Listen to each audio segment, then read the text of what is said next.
On a bustling Friday night, a lonely father steps into a restaurant, hoping for a simple chance at connection. Across the room, a pair of laughing strangers wait for a different kind of night, one built on deception.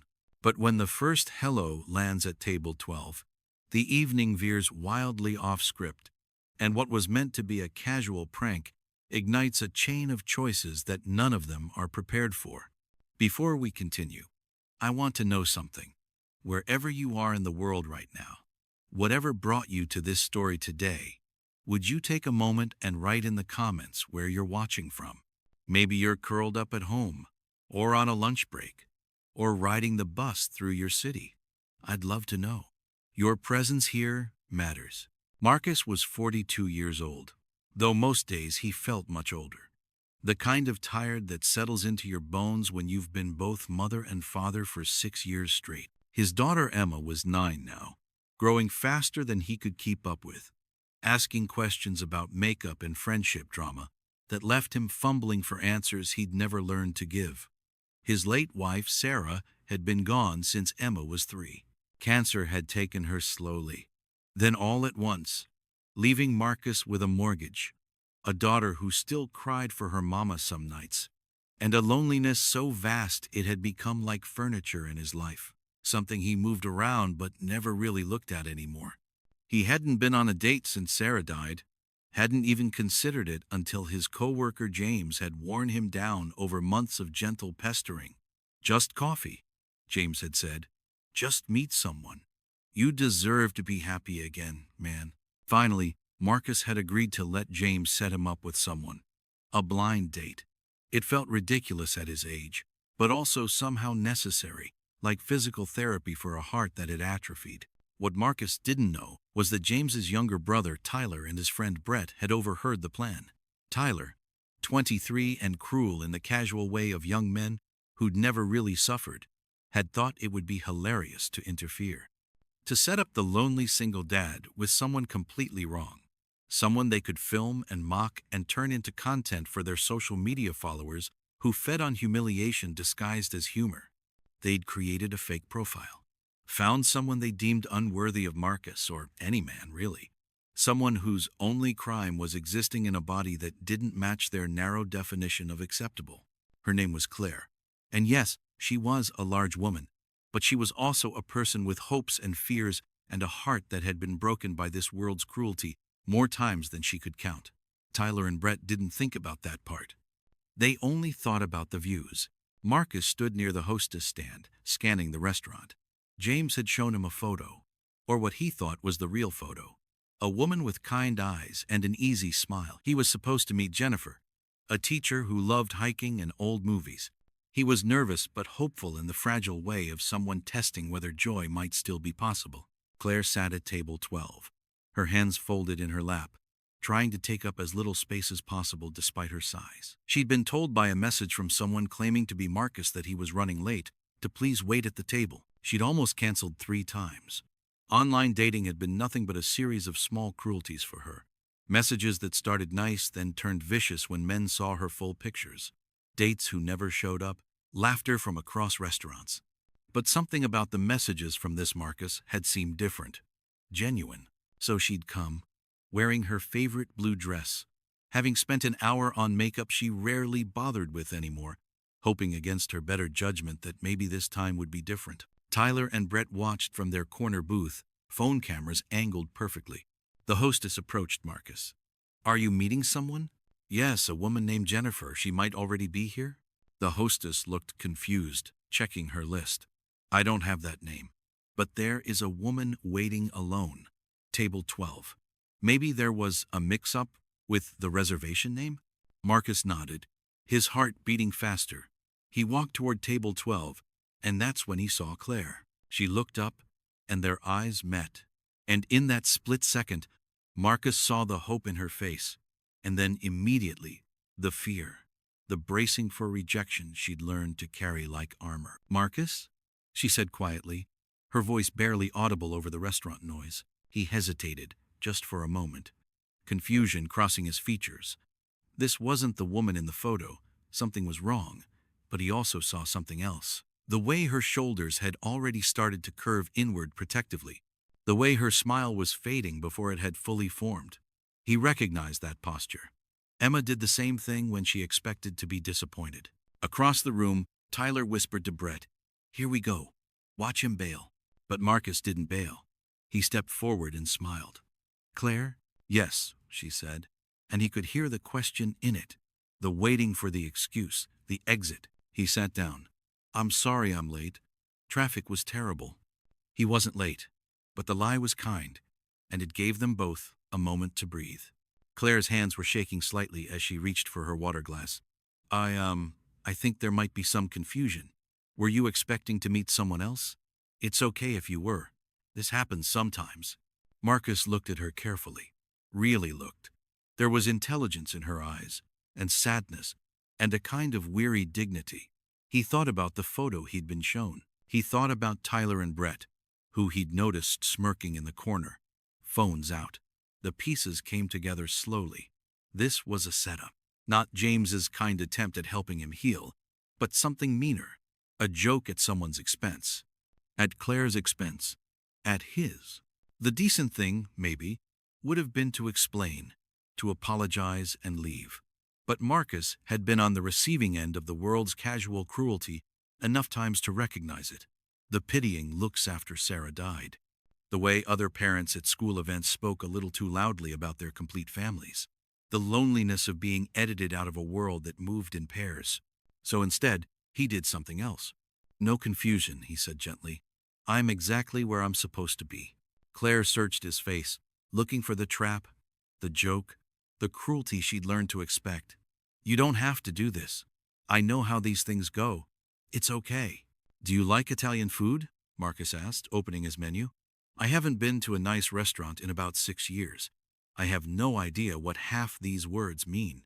Something flickered across Claire's expression, uncertainty giving way to cautious possibility. Yes, I love Italian food." "Thank goodness," Marcus said, and his smile was real now. "Can you help me figure out what I'm looking at here?" At their corner table, Tyler's smirk faded slightly. "What's he doing? Why isn't he leaving?" "Give it time," Brett muttered, camera still recording. "He's probably just being polite before he makes an excuse." But Marcus didn't make an excuse. Instead, he and Claire began to talk, carefully at first, like two people crossing a frozen lake, testing each step. She told him she worked at a library, in the children's section, doing story time for kids every Saturday morning. He told her about Emma, how she was learning to play soccer but mostly just liked rolling in the grass and making daisy chains while the game happened around her. Claire laughed at that, a real laugh that transformed her whole face, and Marcus found himself laughing too, realizing he hadn't genuinely laughed in longer than he could remember. "Your daughter sounds wonderful," Claire said. "She is. She's everything. But I'm terrified I'm messing her up. I don't know how to braid hair.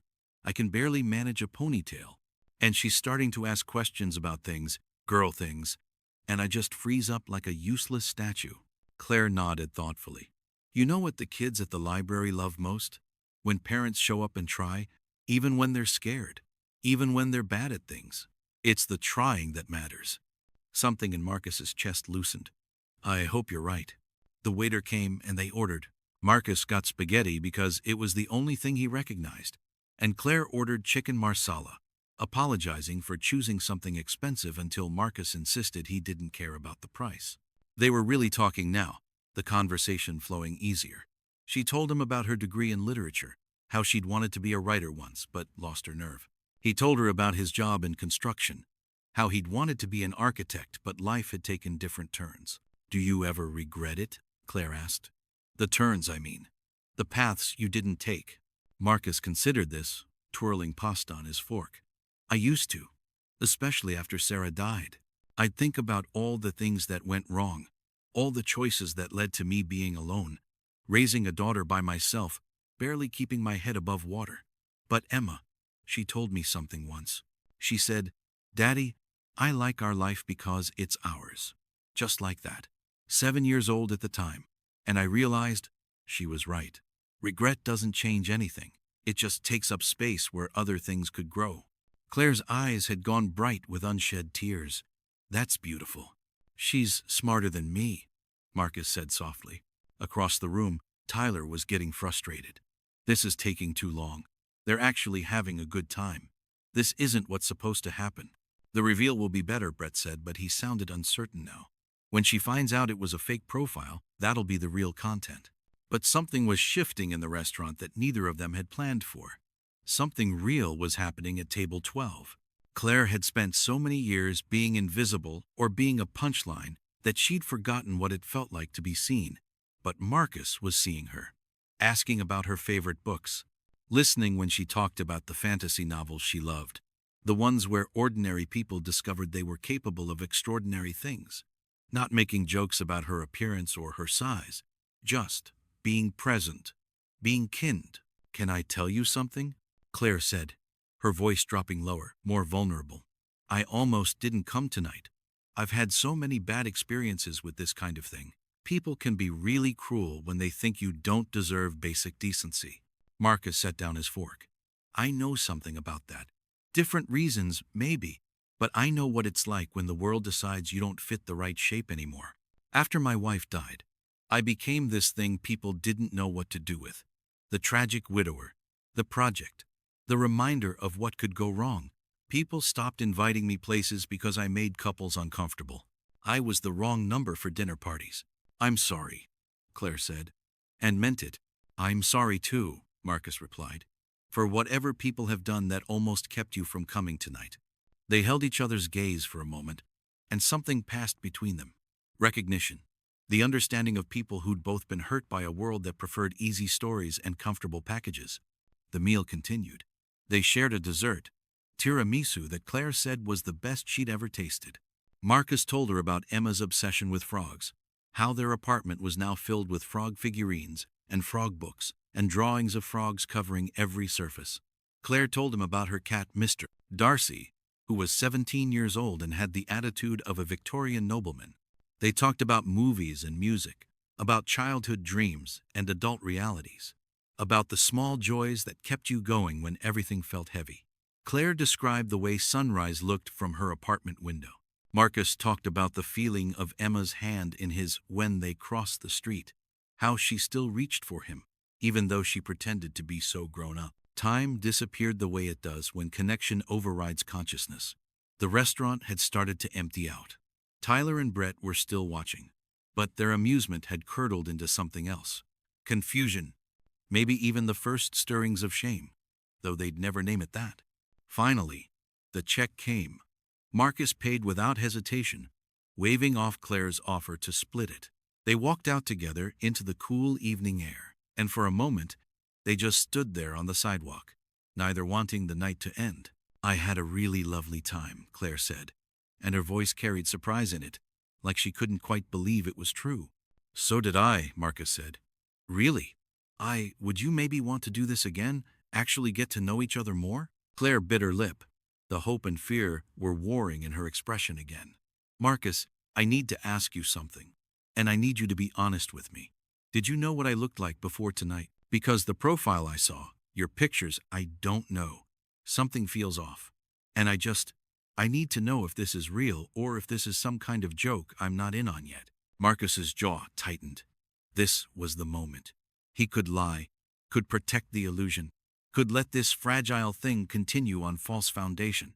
Or he could tell the truth, even if it hurt. But before he could answer, Tyler and Brett emerged from the restaurant behind them. Tyler was laughing, his phone still out, and the sound of it cut through the night air like broken glass.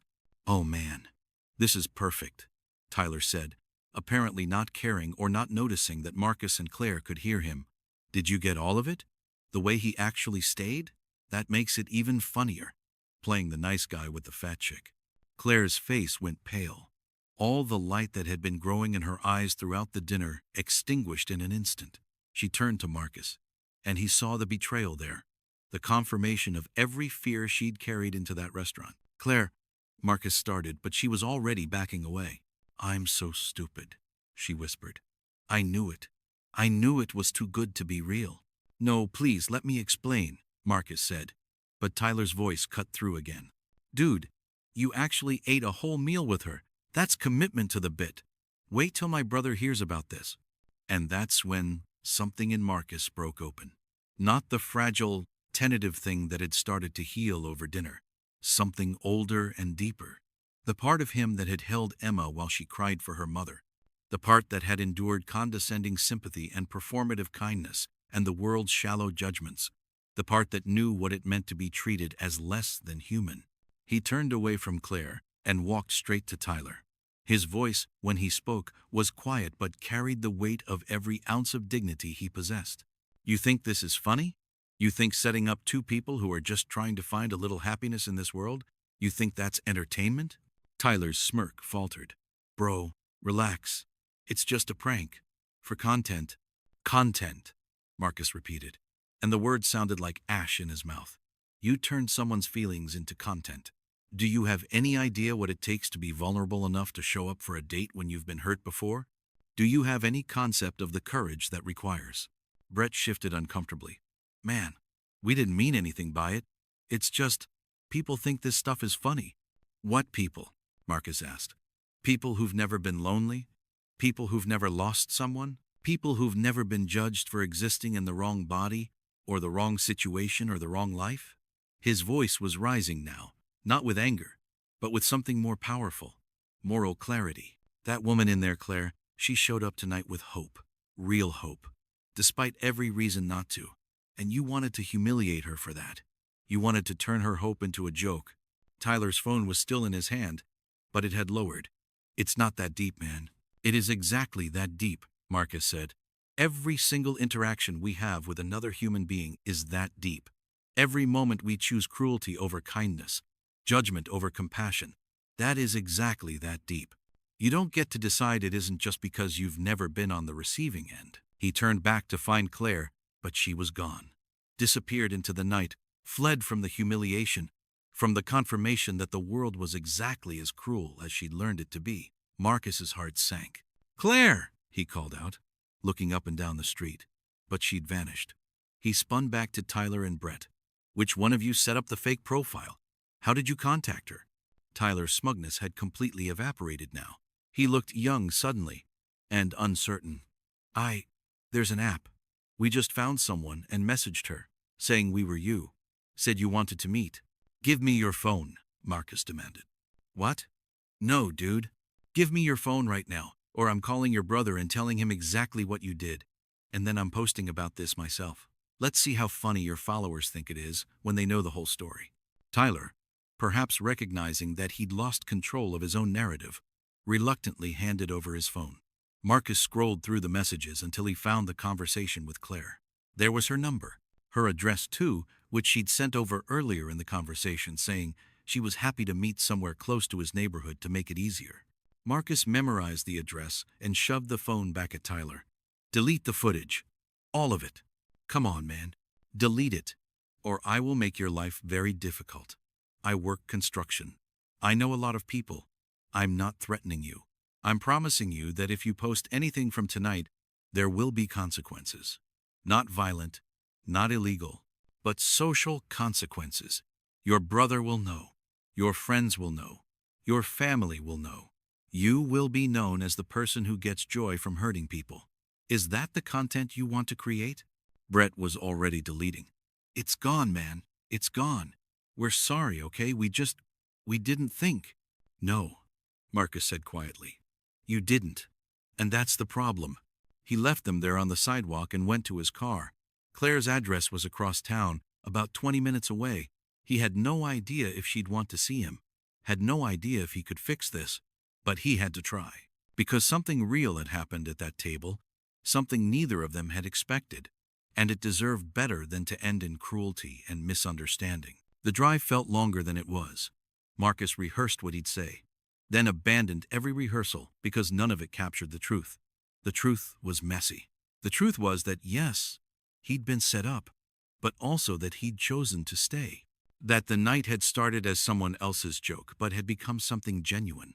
That he'd felt more alive and present during that dinner than he had in 6 years of going through the motions of survival. Claire's apartment building was modest, nestled between a laundromat and a small grocery store. He found her unit number and stood outside the door. gathering courage, then knocked. Silence.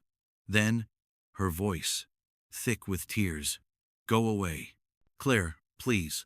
I know you have no reason to listen to me, but I'm asking you to anyway. Just for a minute. You got your joke, it's over, please, just leave me alone. Marcus pressed his palm against the door, wishing he could reach through it. It wasn't my joke. I didn't know. My coworker set me up on a blind date with someone named Jennifer. His brother and his brother's friend, those guys you heard. They intercepted it. They created a fake profile. They set both of us up to humiliate you.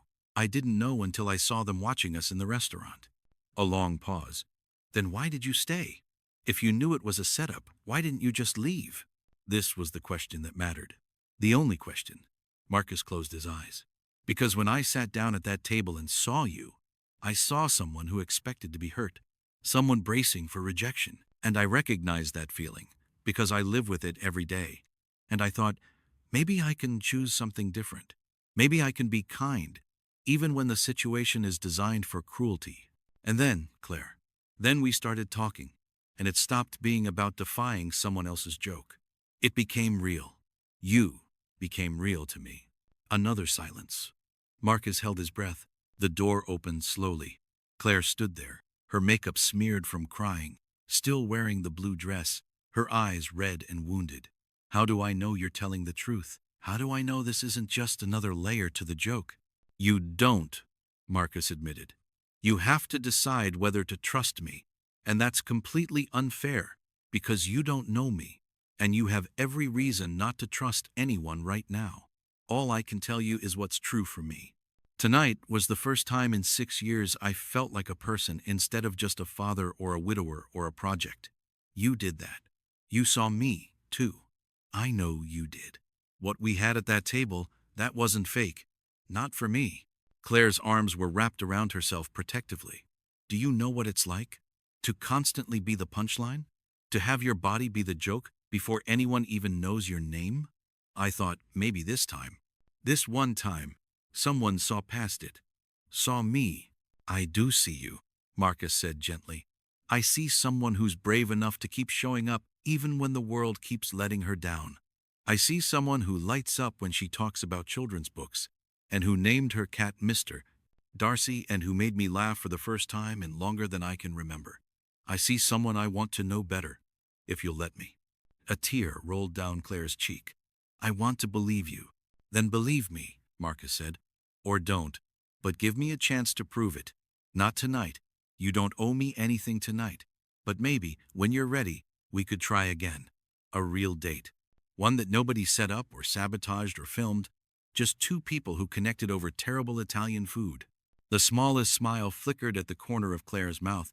The tiramisu was good, though. The tiramisu was excellent. Marcus agreed. Claire looked at him for a long moment, weighing, deciding. Why should I believe that you're different? That you won't wake up tomorrow and realize this was a mistake? That you won't suddenly see me the way the rest of the world does? Because I know what it's like to be seen as a mistake, Marcus said simply.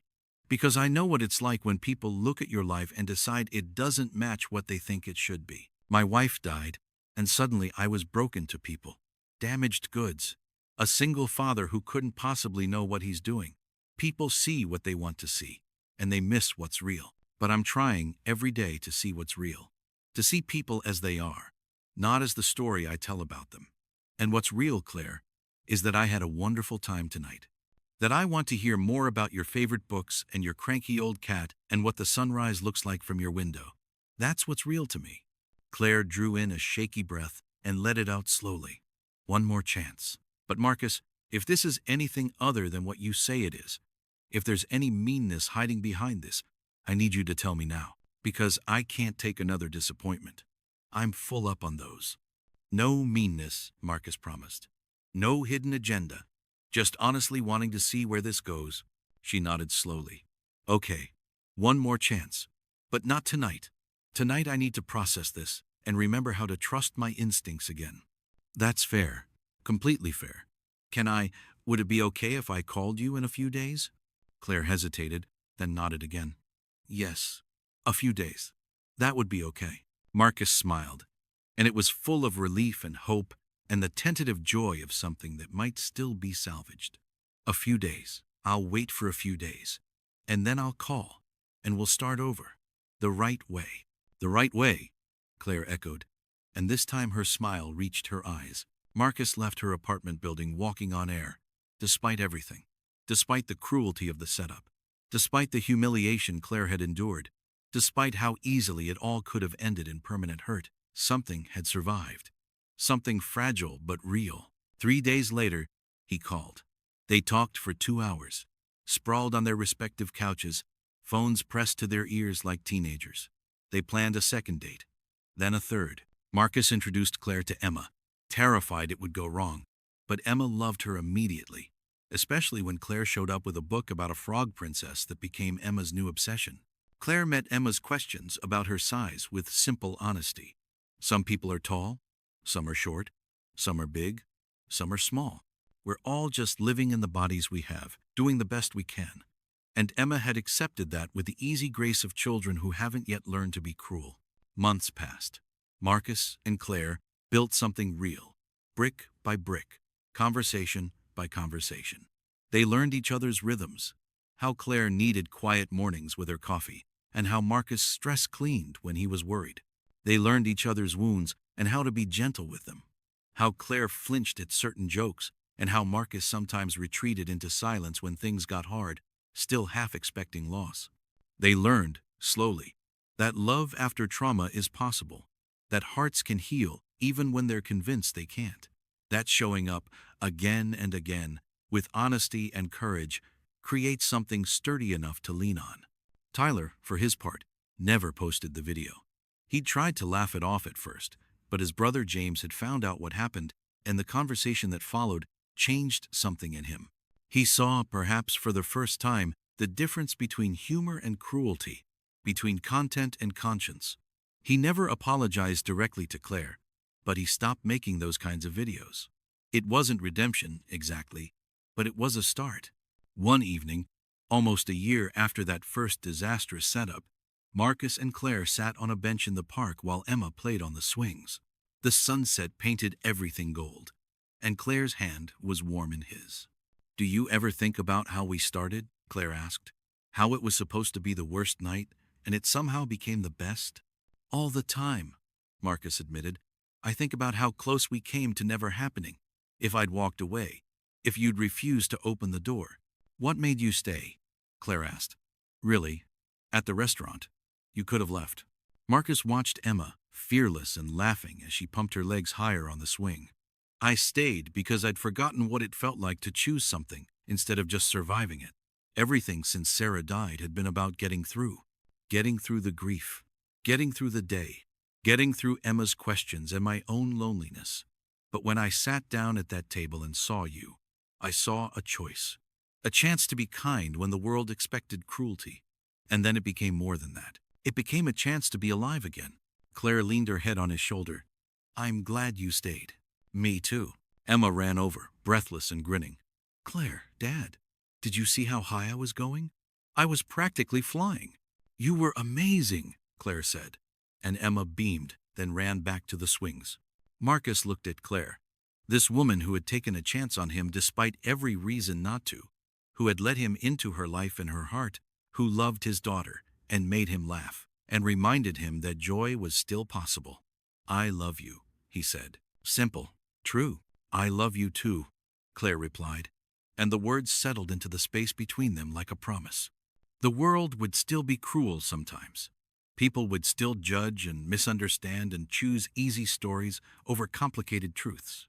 But here, in this pocket of time, on this park bench, with the sunset and the laughter and the love, they had built something the world couldn't touch. Something real and resilient, and worth every risk it took to find it. Because kindness, real kindness, the kind that sees people as they are and chooses compassion anyway, that's the thing that transforms jokes into joy and setups into second chances.